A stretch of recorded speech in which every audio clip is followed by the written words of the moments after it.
C'est pour nous un plaisir de vous informer. Mesdames, Messieurs, voici les titres. L'Organisation mondiale de la santé OMS a déclaré l'épidémie de fièvre hémorragique à virus Ebola qui sévit dans les provinces du Nord Kivu et de l'Ituri en RDC comme une urgence sanitaire de portée internationale. La décision a été prise par un collège des experts de l'OMS le mercredi 17 juillet 2019. Elle traduit ainsi l'inquiétude de ces experts de voir la maladie se propager dans d'autres pays. Et puis 25 000 francs congolais, c'est le somme qui devrait être ajouté au salaire des enseignants congolais pour ce mois de juillet. C'est ce qui ressort de tractations que l'intersyndicale des enseignants de l'EPSP a eu avec les représentants des ministères de l'EPSP, du budget, des finances et de la fonction publique. Enfin, l'association sportive Vita Club de Kinshasa a perdu certains de ses joueurs, dont Padou Bompunga, Nelson Munganga et Francis Kiazadi, qui ont pris la route pour le Maroc en passant par Brazzaville. C'est ce que renseigne un communiqué officiel du club signé par le secrétaire Patrick Banichai. L'Organisation mondiale de la santé OMS a déclaré l'épidémie de fièvre hémorragique à virus Ebola qui sévit dans les provinces de Nord Kivu et de l'Ituri en RDC comme une urgence sanitaire de portée internationale. La décision de déclarer cette épidémie urgence sanitaire mondiale a été prise par un collège des experts de l'OMS mercredi 17 juillet 2019. Cette déclaration traduit l'inquiétude de ces experts de voir la maladie se propager dans d'autres pays. L'épidémie d'Ebola qui sévit actuellement dans l'est de la RDC est l'épidémie la plus grave jamais enregistrée dans le monde après celle de 2014 en Afrique de l'Ouest. Depuis qu'elle a été déclarée le 1er août 2018, cette épidémie a tué plus de 1668 personnes dans les provinces de Nord Kivu et de l'Ituri. Cependant, le directeur général de l'OMS, Tedros Adhanom, a indiqué qu'il était temps pour le monde de prendre acte de l'épidémie. Ainsi, il a toutefois recommandé que les frontières de la RDC avec ses voisins restent ouvertes. Entre-temps, les 196 pays signataires du règlement sanitaire international vont devoir renforcer leur surveillance du virus Ebola à l'intérieur de leurs frontières, mais également de leurs aéroports et ponts maritimes avec des contrôles systématiques de passagers. Réagissant à l'alerte mondiale de l'OMS, le ministère de la Santé approuve l'évaluation du comité des experts de l'OMS et a signalé que l'épidémie d'Ebola est avant tout une crise de santé publique qui nécessite une réponse par des acteurs ayant une réelle expertise technique. Le président Martin Fayulu va prendre part à la réunion des leaders de l'Amouka qui se tiendra le mercredi 24 juillet à Lubumbashi. Si c'est qu'a annoncé le secrétaire général d'engagement pour la citoyenneté et le développement SID, le parti de Martin Fayulu. S'adressant ainsi devant la presse mercredi 17 juillet, Devos Kitoko a confirmé la présence de Martin Fayulu à cette rencontre. Ce, en réaction aux folles rumeurs qui ont fait état du refus de son président à prendre part à cette réunion. D'après le secrétaire général de l'SID, Martin Fayulu aurait proposé la date du lundi 29 juillet, ce qui n'avait pas été pris en compte vu que le président en exercice de l'Amouka, dont le mandat s'achève le 27 juillet prochain, n'avait consulté personne avant de fixer la date de cette rencontre. Un comportement qui n'a pas du tout été apprécié de chaque leader de l'Amouka. En croire Devos Kitoko, il est prévu, entre autres, que la rencontre de Lubumbashi mettra en place un nouveau calendrier pour les prochaines actions de la coalition Lamuka. Par ailleurs, dans son adresse à la presse, le secrétaire général de l'SID a avoué que Martin Fayulu n'a pas abandonné son combat ayant trait à la vérité des urnes. C'est pourquoi, juste après la rencontre de Lubumbashi, le président Fayulu devra prendre sa tournée à travers le pays dans le but d'expliquer à la population les contenus de sa démarche de sortie des crises post-électorales. Un complément de 25 000 francs congolais sera accordé aux enseignants pour le salaire du mois de juillet. Les enseignants payés par le service des contrôles de la paie des enseignements SCOPE vont toucher, outre leur salaire, 25 000 francs congolais, environ 15 $ américains, de plus à la fin du mois de juillet 2019. C'est ce qui ressort des tractations que l'intersyndicale des enseignants de l'EPSP a eu avec les représentants des ministres de l'enseignement primaire, secondaire et professionnel EPSP, de la fonction publique, des finances, du budget ainsi que les délégués de la Banque centrale du Congo.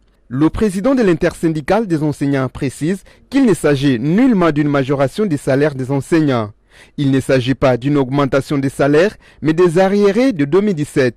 Il en est de même pour les enseignants de Kinshasa qui n'avaient pas touché le complément des salaires du mois d'août 2017. Ils seront payés au même moment, a assuré ce mercredi 17 juillet Marcel Nyongo, président et porte-parole de l'intersyndicale des enseignants de l'EPSP. Marcel Nyongo met en garde des prédateurs qui vont tenter de détourner ces compléments des salaires des enseignants. Ils en auront pour leur compte, a-t-il prévenu. D'après le syndicaliste, toutes les personnes qui étaient à l'origine du blocage du paiement de ces compléments de salaire ont été entendues par la justice.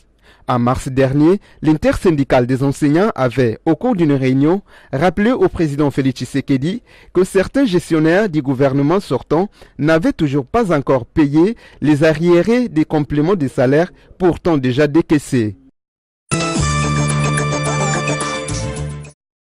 Le gouverneur de la province de l'Ituri, Jean Bamanissa Saïdi, a mis à la disposition de la police provinciale 10 véhicules ce mercredi 17 juillet 2019.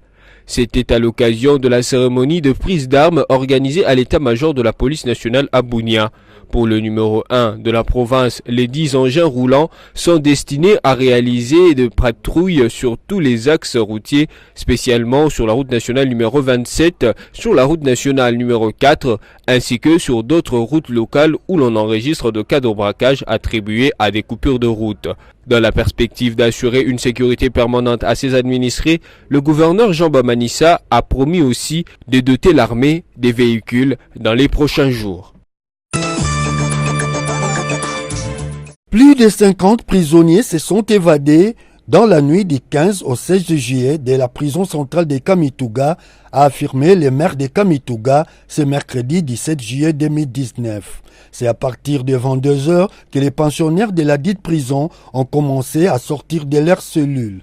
Pour réussir leur coup, ils ont trouvé le mur séparant la cellule des hommes de celle des femmes. Après le contrôle de l'effectif, la maison carcérale ne compte désormais que 16 détenus. Signalons que 4 femmes ont pu se libérer au cours de cette escapade. Pour le moment, les services de sécurité ont mis toutes les batteries en marche en vue de rattraper ces évadés disparus dans la nature. 4 joueurs de l'AS Vita Club de Kinshasa ont quitté le pays sans avoir obtenu l'aval de leurs dirigeants. C'est ce qu'indique le communiqué officiel du club rendu public ce mercredi 17 juillet 2019. Le communiqué cite les capitaines Nelson Munganga Omba, Padou Bompunga Botoli, Yannick Bangala Litombo et Francis Kazadi Kassengou. Tous ces joueurs ayant des contrats valides avec l'AS Vita Club, des dispositions utiles ont été prises avec la FECOFA pour que les équipes marocaines puissent se soumettre à la réglementation internationale relative au transfert, précise le communiqué signé par le secrétaire général du club, Patrick Banichai. Aux dernières nouvelles, tous ces joueurs séjournent au Maroc, sauf Yannick Bangala Litombo qui traîne encore à Brazzaville. Il aurait promis de regagner Kinshasa pour reprendre les séances d'entraînement avec ses coéquipiers. Depuis le Maroc où il se retrouve, les 3 joueurs encore sous contrat ont déclaré avoir été contactés officiellement par les clubs marocains, mais leurs responsables ont refusé de les libérer. Nous restons penchés sur les dossiers pour recueillir de plus amples détails.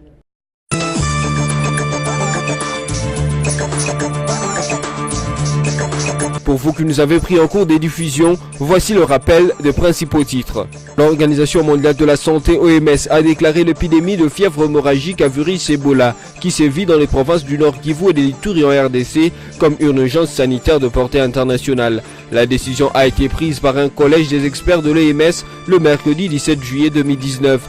Elle traduit ainsi l'inquiétude de ces experts de voir la maladie se propager dans d'autres pays. Et puis 25 000 francs congolais, c'est le somme qui devrait être ajouté au salaire des enseignants congolais pour ce mois de juillet. C'est ce qui ressort de tractations que l'intersyndicale des enseignants de l'EPSP a eu avec les représentants des ministères de l'EPSP, du budget, des finances et de la fonction publique. Enfin, l'association sportive Vita Club de Kinshasa a perdu certains de ses joueurs, dont Padou Bompunga, Nelson Munganga et Francis Kiazadi, qui ont pris la route pour le Maroc en passant par Brazzaville. C'est ce que renseigne un communiqué officiel du club signé par le secrétaire Patrick Banichai. Ainsi prend fin cette session d'information. Merci à vous de l'avoir suivi et restez fidèles à BSC TV.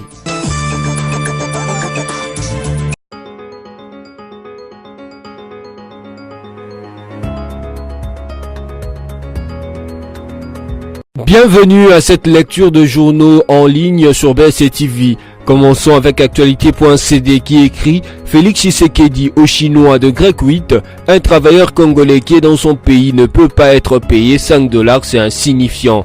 Tout de bleu vêtu, les ouvriers chantent à tue-tête à l'approche de Félix Tshisekedi. Ils réclament l'amélioration de leur salaire.